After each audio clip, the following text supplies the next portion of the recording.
41 MLA-മാരോട് പിരിച്ചു കൊടുത്തത് പൈസ തന്നെയാ, ഉണ്ടപുരിയൊന്നും അല്ല. ഈ വീട്ടിലൊരു പൂജാമുറിയുണ്ടോ, ഒരു തൊഴുത്തുണ്ടോ? UDF വക്താവിനോടാണ് ചോദ്യം. നിങ്ങളെ നാട്ടുകാർ കൂകി വിളിച്ചു, എന്താണ് പറയാനുള്ളത്?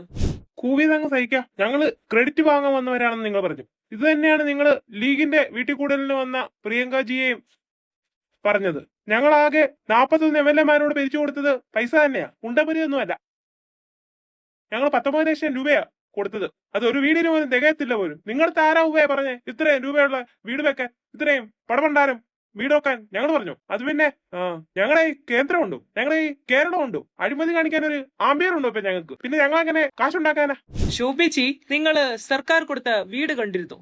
ഉണ്ട്, പറയാനുണ്ട്. ധൂർത്ത്, അസംബന്ധം. കേന്ദ്ര സർക്കാർ തരുന്ന 72,000 രൂപ കൊണ്ട് ഒരു വീട് വെച്ചാ പോരെ? ഒരു വീടും വെച്ച് ഒരു തൊഴുത്തും, അതിന്റെ ആവശ്യമുള്ളൂ. ഞാനൊന്ന് ചോദിക്കട്ടെ, ഈ 450 വീടുകൾക്ക് എന്തിനാണ് ആശുപത്രി, എന്തിനാണ് ഡ്രെയിനേജ് സൗകര്യം? ഇനി ഒരു വീട്ടിലെ സൗകര്യങ്ങളൊന്ന് നോക്കൂ. 3 bedroom, kitchen, sit out, living room, ഇത്രയൊക്കെ പണിഞ്ഞ് ഈ വീട്ടിലൊരു പൂജാമുറിയുണ്ടോ, ഒരു തൊഴുത്തുണ്ടോ? ഇനി ഈ വീടുകൾക്കൊക്കെ അറ്റാച്ച്ഡ് ബാത്റൂം, ഇതൊക്കെ ഭാരത സംസ്കാരത്തിന് ചേർന്നയാണോ? ഇതൊക്കെ ചോദ്യം ചെയ്യേണ്ട കാര്യങ്ങളാണ്.